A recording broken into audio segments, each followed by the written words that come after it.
7 rahasia ajaib yang membuat orang lain bisa dikendalikan. Bagaimana sih caranya?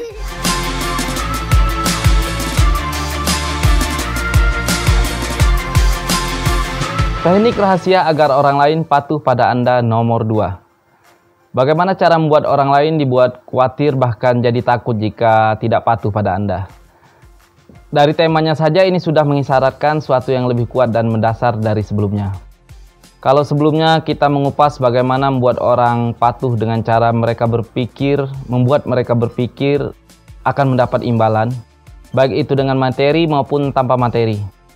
Dengan cara ini jangankan mengeluarkan materi, orang yang Anda maksudkan tanpa dikasih apapun mereka akan menuruti apapun yang Anda mau.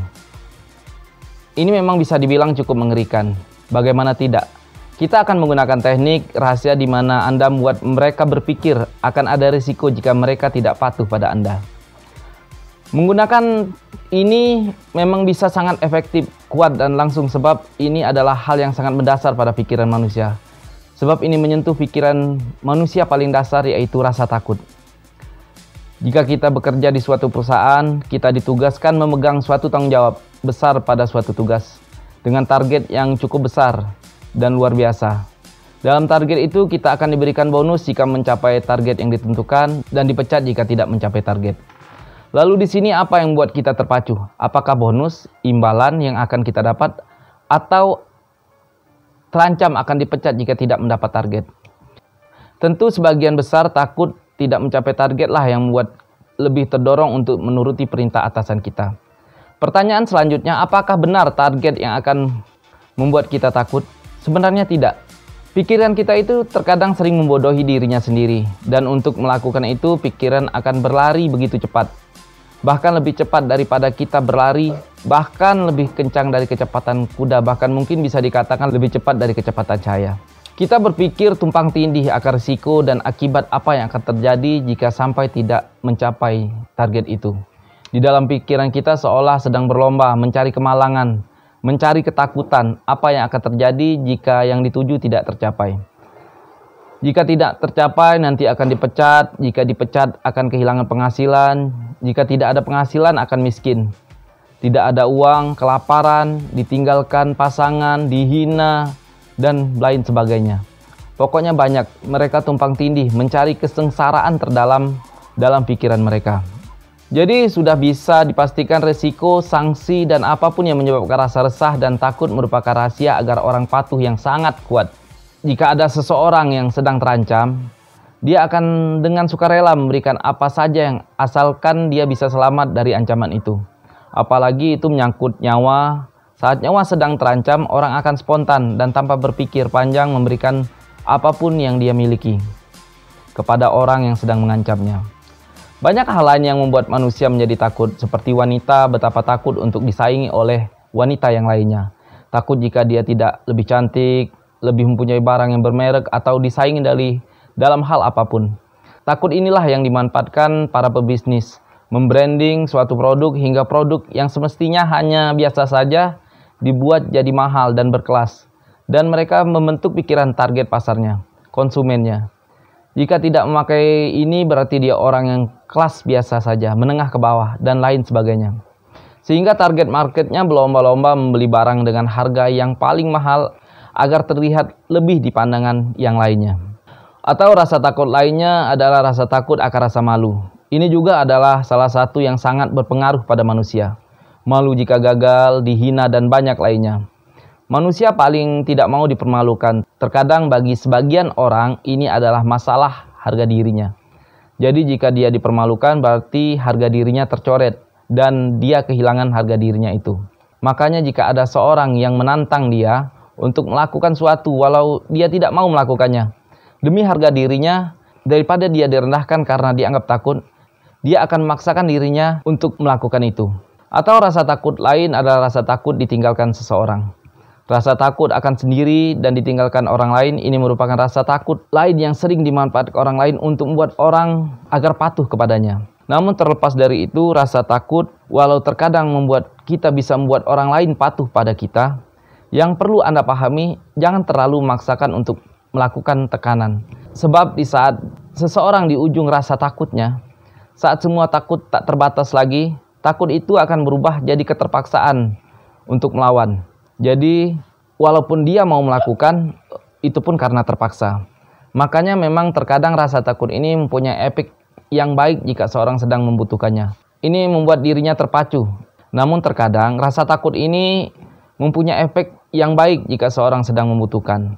Ini membuat dirinya terpacu melakukan sesuatu yang mestinya dilakukannya. Contoh, seorang yang ingin memulai usaha, rasa takut rugi dan lainnya yang sebelumnya menghalanginya, karena sudah terpaksa, dia terpaksa melakukan action untuk memulai apa yang direncanakannya. Dan hal positif lainnya. Sebab terkadang kita itu terperangkap dalam suatu hal yang tidak jelas dan takut kepada sesuatu yang tidak semestinya. Dan juga sudah semestinya kalau memang mesti takut akan sesuatu, sudah selayaknya kita takut pada yang menciptakan kita. Sebab dia maha kuasa untuk memberikan semua kebaikan. Walau memang kita manusia dianugerahi rasa takut, namun kita mesti yakin itu untuk membuat kita agar mendekat kepadanya. Bukan malah rasa takut itu digunakan untuk pada manusia dan hal selain dia. Dan juga dengan bersikap begini, kita bisa terhindar dari niat buruk seorang yang ingin menggunakan teknik ini untuk niat yang kurang baik.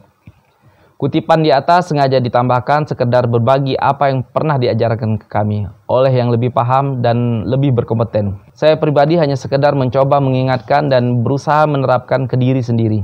Kenapa ditambahkan? Sebab kekuatan teknik membujuk atau membuat orang patuh dengan rasa takut banyak digunakan sekarang ini untuk hal-hal yang tidak semestinya, agar kita dibuat takut melebihi takut kita kepada Sang Maha.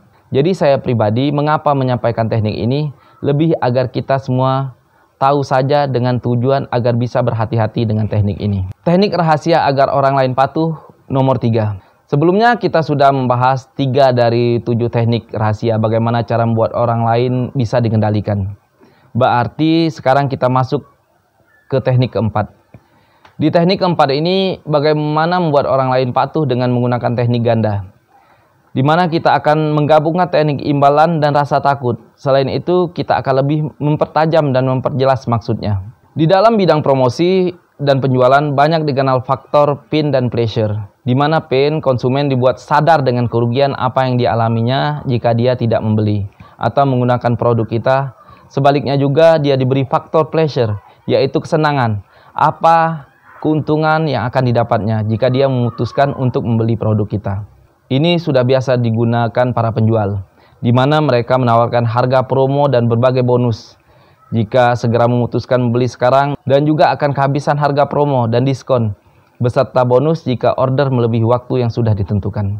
Dengan cara menggunakan teknik ganda ini akan lebih membuat pembeli jadi kebelet untuk segera menyelesaikan orderannya. Sebab ingat, sesuai hasil riset, seseorang lebih memutuskan untuk membeli bukan karena mereka butuh, tapi karena mereka ingin.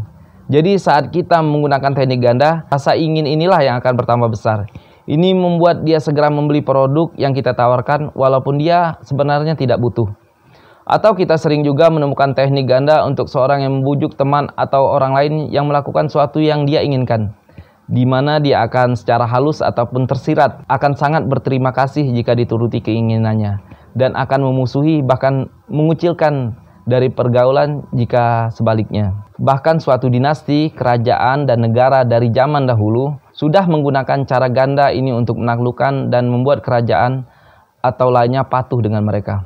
Mereka dituntut untuk membayar sejumlah pajak atau iuran, atau kerajaan itu akan dimusuhi dan diperangi secara bersama-sama. Teknik ini memang tidak asing digunakan di sekeliling kita, lepas kita menyadarinya atau tidak.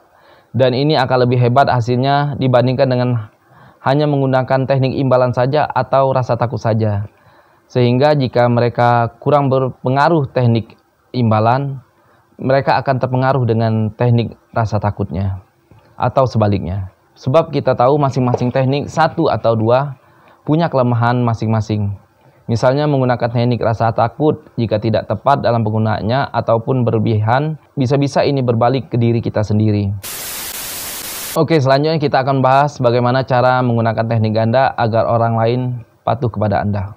Teknik rahasia agar orang lain patuh pada Anda nomor 4. Para ahli negosiasi, marketing atau lainnya yang tugasnya bagaimana menaklukkan orang lain di dunia ini sudah sangat memahami bagaimana suatu hubungan kesamaan antara dia dan lawan bicaranya itu akan memudahkan dia untuk membuat lawan bicaranya lebih mudah untuk dibujuk dan dibuat patuh padanya. Jadi mereka mendengar dan percaya dan akhirnya sependapat dengan apapun yang disampaikan oleh sang pembicara. Kenapa teknik ini jadi sangat penting? Sebab manusia itu lebih mudah menerima jika sesuatu atau seorang itu ada persamaan dengan dia. Dan dengan itu, saat dia menyadari lawan bicaranya itu ada persamaan dengan dia, membuat dia merasa dekat, membuat dia secara fisik dan pikiran lebih nyaman berada di dekat orang lain tersebut meskipun orang lain itu sangat asing dan tidak pernah dikenalnya. Dan dengan itu kita akan lebih mudah membuat orang itu jadi sependapat dan patuh dengan kita. Bahkan dengan teknik ini, dengan cara tertentu jika kita tahu tekniknya, kita bisa membuat orang lain yang awalnya berbeda dalam waktu 5 menit kurang lebih bisa jadi menuruti apa yang kita lakukan dan lainnya. Untuk ini butuh penjelasan khusus, mungkin saya akan buat video tekniknya di sesi berbeda. Apa yang akan terjadi jika kita gagal membuat orang lain berpikir sama dengan dirinya? Berarti dia cenderung akan berpikir dia dan Anda berbeda. Dan dengan itu walaupun orang itu tidak asing dan sudah Anda kenal lama sebelum ini, dia justru merasa ada yang asing bagi dia. Dia akan menjaga jarak dengan Anda. Dia akan mencari sosok lain yang lebih ada persamaan dengan dia. Jika ini terjadi di suatu persaingan bisnis dan lainnya, berarti dia akan mendekat ke pesaing Anda. Jika ini berbeda dalam konteks dialog atau lainnya, apa yang akan Anda sampaikan akan bertolak belakang dengan dia. Dia akan selalu membantah apa yang Anda sampaikan, lepas itu benar atau salah. Jadi cukup melelahkan, bukan? Jadi apa saja kesamaan yang bisa Anda jadikan materi landasan untuk dijadikan penghubung antara kita dan lawan bicara kita atau konsumen kita, agar lebih memudahkan kita untuk berhasil mencapai apapun yang kita tuju? Ya, banyak sekali kalau mau dibahas satu persatu. Namun di sini kami akan mencoba mengupas beberapa di antaranya. Kekeluargaan dan persaudaraan. Seperti kita tahu, jika kita ada hubungan darah, baik itu persaudaraan dan keluarga, akan lebih mempermudah kita dalam membuat persamaan kekeluargaan dan persaudaraan. Seperti kita tahu, jika kita ada hubungan darah, baik itu persaudaraan, kekeluargaan, itu akan lebih mempermudah kita dalam berdialog, agar membuat seseorang sependapat dan patuh dengan kita. Makanya ini yang terjadi di sekitar kita. Jika ada hal yang menguntungkan atau suatu peluang yang baik bisa dibagi untuk umum, biasanya itu akan diinfokan terlebih dahulu ke kerabat terdekat atau keluarga. Sisanya baru orang lain yang akan mendapatkannya. Kenapa ini terjadi? Ya, sebab orang sadar kekuatan hubungan keluarga dan kekerabatan atau lainnya membuat mereka lebih mudah untuk membuat yang lainnya patuh, sependapat dan menuruti keinginan sesuai apa yang mereka mau.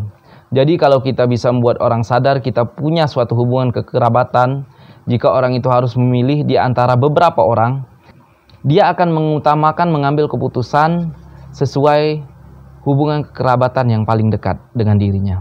Selanjutnya, persamaan ras, bangsa, atau daerah. Seperti kita tahu, kesamaan asal lahir atau asal tinggal mempunyai kekuatan tersendiri dalam proses membuat orang lain sependapat dan patuh kepada kita. Kenapa ini bisa jadi alasan dasar? Itulah manusia. Secara psikologis, jika ada yang sama atau kesamaan seseorang dengan dirinya, dia akan cenderung lebih mau dan sependapat dengan yang ada kesamaan dengan dirinya. Termasuk jika kita berhasil dan bisa membuat mereka berpikir Anda dan dia berasal dari tempat yang sama.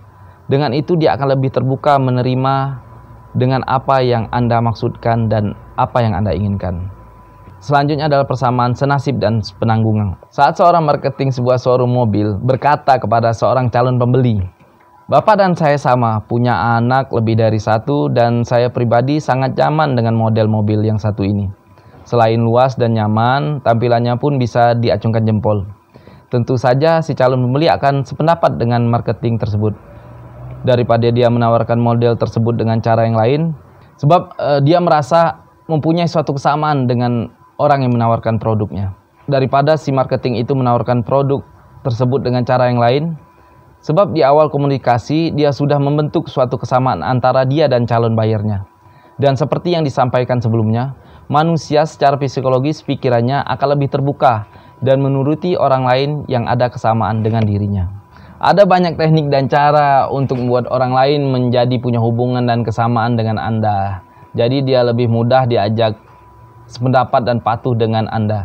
Selain 3 contoh yang saya sampaikan di atas, Anda bisa mengembangkan sesuai kebutuhan Anda masing-masing. Jika Anda ingin contoh lain sesuai situasi atau ada yang mau ditambahkan, silakan tulis di komen di bawah ya. Makin kesini pembahasan akan semakin menarik, dan jika Anda belum menonton secara berurutan, kami sarankan untuk mengulang dari awal agar tidak ada yang terlewat dan tidak menyambung dengan materi yang akan dibicarakan ke depannya. Oke, selanjutnya kita masuk ke teknik kelima. Teknik rahasia agar orang lain patuh pada Anda. Apakah Anda pernah dalam situasi yang seperti ini? Berada seperti telur di ujung tanduk, atau maju kena, mundur kena. Bermasalah dengan orang yang kurang baik, berdebat dengan orang yang ngawur, berhadapan dengan langgan yang minta ganti barang padahal kerusakan disebabkan oleh kesalahannya sendiri. Apa yang akan terjadi jika kita kurang tepat menghadapi hal-hal yang seperti ini? Jika kita pedagang, kita akan kehilangan pelanggan. Jika menghadapi orang lain yang ngawur atau kurang baik, kita justru akan memperbesar masalah yang tidak ada manfaatnya, ataupun yang lainnya. Kita harus benar-benar cerdas dalam menghadapi sesuatu. Itulah mengapa teknik ini sangat dan mesti Anda pahami. Sebab dalam situasi ini biasanya hanya bertujuan menyelesaikan masalah dan kita sebenarnya tidak menghasilkan apa-apa. Namun jika tidak cepat selesai akan merugikan kita sebab memakan waktu, tenaga, dan lainnya. Dan yang pasti mengganggu aktivitas yang mestinya kita kerjakan. Jadi di sini kita sebenarnya yang terdesak. Kita dihadapkan pada situasi di mana apapun yang kita lakukan kita akan kalah dan rugi. Namun di sini kita berusaha sebagai pembujuk bisa memperkecil kekalahan atau kerugian tersebut. Bagus lagi jika bisa menghilangkan kerugian tersebut, dan kerennya jika Anda bisa membuat itu jadi hal yang saling menguntungkan dan baik. Jadi bagaimana Anda bersikap sebaiknya sebagai pembujuk ulung? Alih-alih marah dan negatif lainnya, untuk awal usahakan dulu hadapi dengan tenang. Sebab saat emosi dalam keadaan ini biasanya otak tidak bisa bekerja dengan baik. Lalu setelah itu mulai pahami keadaan dan lainnya. Apa yang bisa Anda pikirkan dan lakukan? Apa kelemahan Anda? Apa kelebihan Anda? Begitupun di pihak lawan atau konsumen kita. Apa kelebihan dan kelemahannya? Apa yang akan membuat mereka sependapat dengan Anda dan akhirnya patuh dan mau menerima solusi terbaik? Misalnya di sini kita berperan sebagai penjual online suatu produk kosmetik. Sesuai SOP, semua barang dikemas dan dikirim sedemikian rupa sehingga kita yakin barang yang akan kita kirim itu sudah melalui proses kemas dan cek dan akan sampai dengan baik ke konsumen, walau di perjalanan saat pengiriman mesti melalui transit dan proses bongkar muat yang cukup kasar dan lainnya. Barang itu akan tetap sampai dalam keadaan baik ke tangan konsumen kita. Lalu ada seorang pelanggan sudah cukup sering belanja. Ibu ini bisa dibilang rutin belanja. Dia order satu jenis kosmetik. Lalu setelah konfirmasi bukti transport dan alamat, barang dikemas dan dikirim ke ekspedisi. Setelah beberapa hari barangnya sampai. CS konfirmasi ke pembeli. Dan pembeli konfirmasi barangnya sudah sampai. Beberapa hari setelah itu, ibu ini menghubungi kembali CS dan menginfokan barang yang diterima rusak dan lain sebagainya. Lalu mulai mencak-mencak dan marah, ngomong kecewa dan lainnya. Barang sampah kok dikirim, saya ini repot dan butuh ini dan bla bla bla bla. Dalam situasi ini sebagai penjual jadi serba salah sebab apapun yang dilakukan akan menyebabkan kerugian. Mau bersikeras barang sudah diterima dengan baik dan tidak mungkin rusak, lalu mengabaikan keluhannya, berarti kita kehilangan pelanggan. Mau diganti, kirim ulang, berarti mengalami kerugian sebab mesti kirim barang yang sama. Di sini sebagai pedagang online, alih-alih menghadapi dengan sembrono dan marah-marah juga, lebih baik memilih bicara baik-baik ke pembeli dengan memberi pilihan. Di sini yang kami tahu, ibu ini adalah pengguna setia produk kami, lalu dia adalah orang yang sibuk. Kami mengajukan dua pilihan. Pertama, karena dia orang yang sibuk dan kemungkinan besar dia tidak akan sempat dan mau mengirim barang kembali ke kami sebagai penjual. Kami berjanji akan mengembalikan uang full setelah ibu itu mengirim barang kembali ke kami dan sampai. Di sini selain dia direpotkan untuk mengemas ulang dan mengantar ke ekspedisi, dia juga harus mengeluarkan sejumlah uang untuk ongkos kirim. Kedua, kami menawarkan dia tetap gunakan produk yang sudah sampai sebab kami tahu paling kemasannya yang rusak, jadi isi tetap bisa dimanfaatkan. Untuk order selanjutnya, sebagai permintaan maaf dan itikat baik kami, dia akan dikasih potong harga dan bonus. Di sini ibu yang awalnya marah-marah dihadapkan dengan keadaan terdesak. Mau pilih yang pertama sesuai keinginan dia, dibalikin uangnya full, justru tidak menguntungkan, bahkan merugikan dan membuat dia repot. Di dalam keadaan ini dia terdesak dengan senang hati menuruti kemauan kami penjual. Memilih pilihan kedua, yaitu ke depan saat membeli ulang akan dikasih diskon dan bonus khusus. Di sini pihak yang berperan sebagai penjual telah berhasil jadi pembujuk sejati. Malah dia membalikan keadaan dari awalnya berpeluang rugi, malah jadi untung dapat orderan ulang dan menambah keuntungan lagi dari pesanan ke depannya. Bagaimana menurut Anda? Kita hanya butuh paham apa yang kita hadapi dan apa informasi yang kita punya dan bagaimana menghadapinya. Bagaimana menurut Anda? Kita hanya butuh paham apa yang kita hadapi dan apa informasi yang kita punya dan bagaimana menghadapinya dengan tepat. Menarik bukan? Untuk mengembangkan dan menerapkan di kasus Anda masing-masing, cukup sesuaikan yang terpenting di sini sebagai penakluk Anda mendapatkan solusi baik yang saling menguntungkan.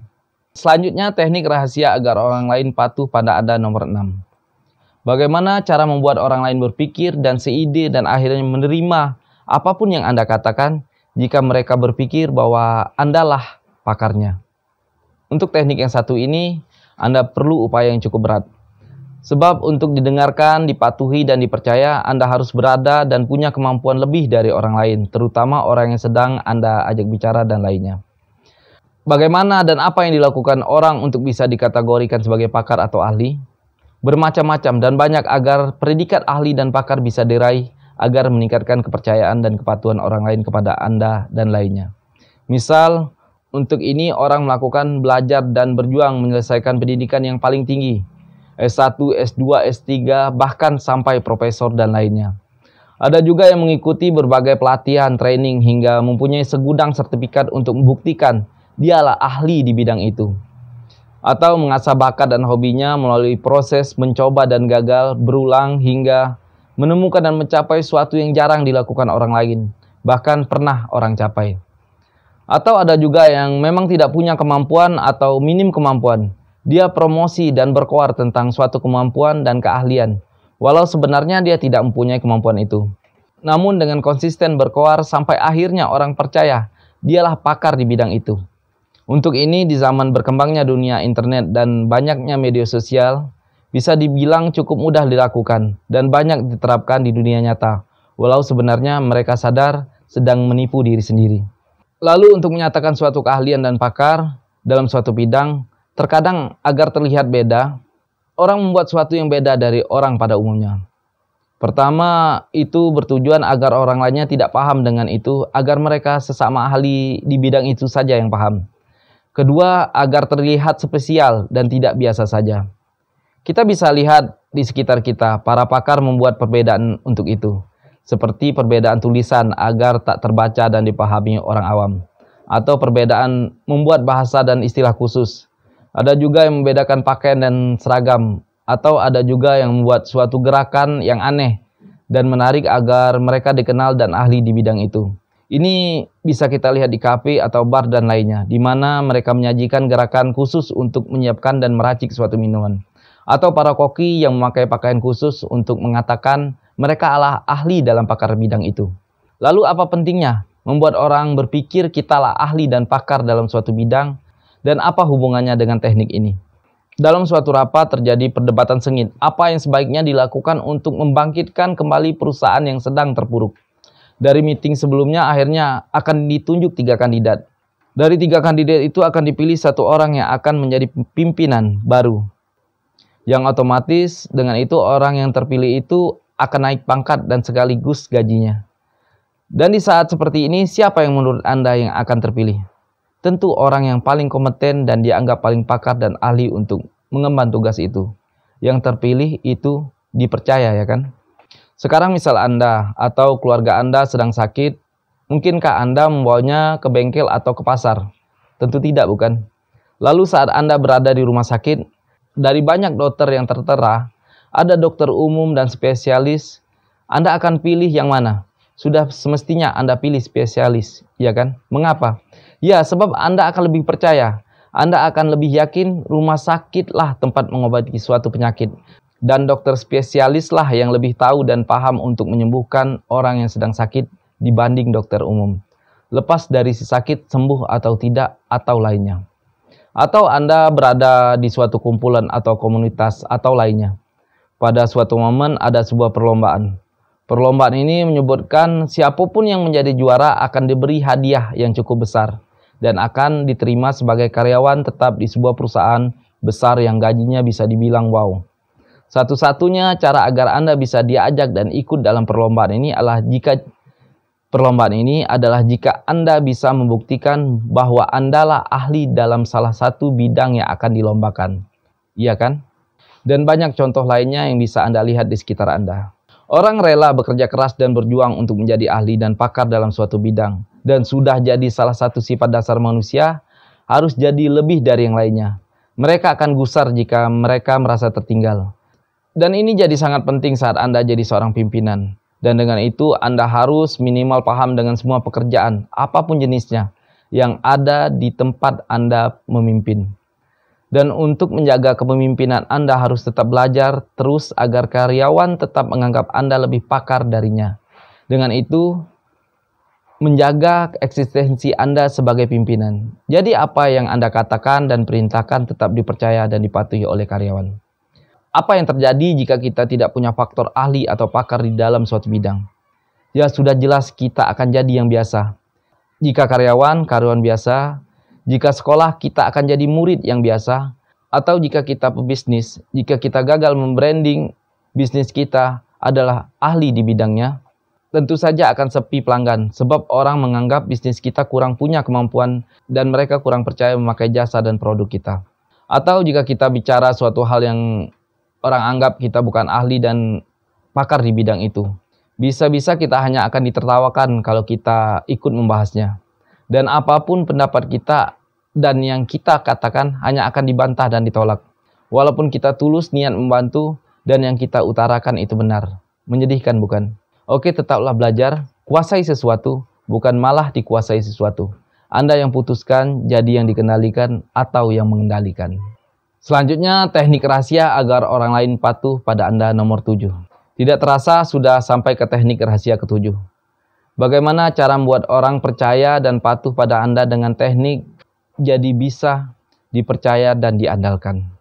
Dan ini adalah teknik terakhir di bagian 1 ini dari banyak materi hebat lainnya yang sama-sama akan kita kupas dari bagaimana cara membuat orang lain percaya dan lainnya. Sejauh ini bagaimana menurut Anda? Jika dibandingkan dari teknik 1 sampai 6, mana yang menurut Anda lebih hebat dan benar-benar luar biasa? Apakah teknik imbalan? Kalau menurut dari yang saya pelajari dan saya terapkan sendiri, teknik ini mungkin di awal memang bekerja dengan baik. Namun seiring waktu, lama-kelamaan membuat si pemberi akan kewalahan sendiri. Sebab setiap kalinya kita perlu menaikkan dan terus menaikkan apa yang kita berikan. Jika tidak, efeknya akan lemah dan tidak maksimal.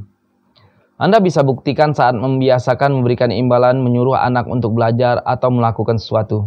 Kedepannya, jika Anda memberi dan menjanjikan yang sama, jumlahnya atau lainnya dengan sebelumnya, berulang beberapa kali, lama-kelamaan dia tidak akan mau menuruti apa yang Anda perintahkan. Kecuali Anda menambah dan pada akhirnya ini akan menjadi suatu masalah untuk Anda. Anak Anda tidak akan mengerjakan sesuatu dengan tulus sebab segala sesuatu hanya diukur dengan materi. Bagi saya pribadi ini adalah hal yang sangat buruk. Begitupun dengan ancaman. Anda bisa lihat hukuman di suatu tempat. Menurut Anda apa yang banyak terjadi? Apakah orang mematuhi atau justru melanggar hukum dan aturan tersebut? Bahkan di beberapa kasus, jika seorang atau kelompok sudah terlalu tertekan, ada beberapa kemungkinan yang akan terjadi. Terkadang mereka belajar menyesuaikan dengan keadaan dan mulai mencari akal. Atau terkadang seperti banyak terjadi, ini justru melahirkan pemberontakan dan banyak hal kurang baik lainnya. Bagaimana dengan teknik jadi seorang pakar? Bagi saya ini pun ada kelemahannya. Namun untuk saling melengkapi teknik satu dan lainnya untuk tujuan baik, bisakah Anda pelajari dan pahami dan gunakan dengan sebaik mungkin? Lalu apa teknik yang paling baik? Apa teknik yang paling hebat agar orang percaya dan patuh pada Anda? Teknik apa yang bisa digunakan yang tidak menjadi bumerang untuk diri kita sendiri dan akibat lainnya. Teknik ketujuh ini adalah jawabannya. Sebab teknik ini adalah yang paling baik dan tanpa akibat negatif baik bagi kita dan orang lain. Di mana faktor inilah yang membuktikan siapa Anda dan bagaimana Anda terbukti sebagai pribadi yang bisa dipercaya dan diandalkan, dan inilah yang akan berefek luar biasa ke orang lain dan sekitar Anda. Dan seiring dengan Anda sebagai orang yang bisa diandalkan dan bisa dipercaya, dan terus tumbuh semakin besar, dan dengan itulah akan menjadikan Anda orang yang dipatuhi dan didengarkan orang lain. Dan inilah yang melahirkan Anda menjadi orang yang didengar dan dipatuhi. Nanti di bagian 7 atau ke-8 akan saya jelaskan apa sebab dan rahasia dibalik lengkap hal menarik tentang ini. Namun sebelum kita membahas hal menarik bagaimana cara menggunakan kepercayaan dan bisa diandalkan itu sebagai kekuatan Anda sebagai penakluk, terlebih dahulu kita akan kupas dan bongkar bagaimana rahasianya agar orang lain mempercayai Anda. Dan di video selanjutnya saya akan menunjukkan rahasia bagaimana membuat orang lain percaya kepada Anda, dan bagaimana Anda bisa jadi penakluk sejati, didengarkan, dipatuhi apapun yang Anda katakan. Oke, tak terasa jilid pertama tentang bagaimana membuat orang lain patuh pada Anda sudah selesai. Ini tahap awal salah satu bagian dari serangkaian dari rahasia penakluk sejati yang berisi dengan tujuan utamanya agar kita paham dan mengerti bagaimana rahasianya kita mendapatkan yang kita mau dari orang lain dengan mudah. Di jilid selanjutnya kita akan membahas sesuai yang saya sebutkan di atas. Jika ada pendapat atau lainnya silakan tulis komen di bawah. Agar tetap dapat memberitahuan akan update-nya, silakan tekan tanda lonceng, subscribe, like, komen, dan share video ini ke media sosial Anda. Jadi Anda sudah jadi orang baik lainnya yang menebar dan mendukung channel yang bermanfaat. Dan kami doakan ini jadi amal jariah Anda. Dan kami juga doakan Anda yang subscribe, like, dan komen, share, dimudahkan, dilancarkan, diberhasilkan dalam segala hal, baik untuk dunia akhirat Anda. Oke, saya ucapkan terima kasih. Sampai jumpa di video lanjutannya yang lebih menarik dan luar biasa. Bagaimana sih caranya? Ciao.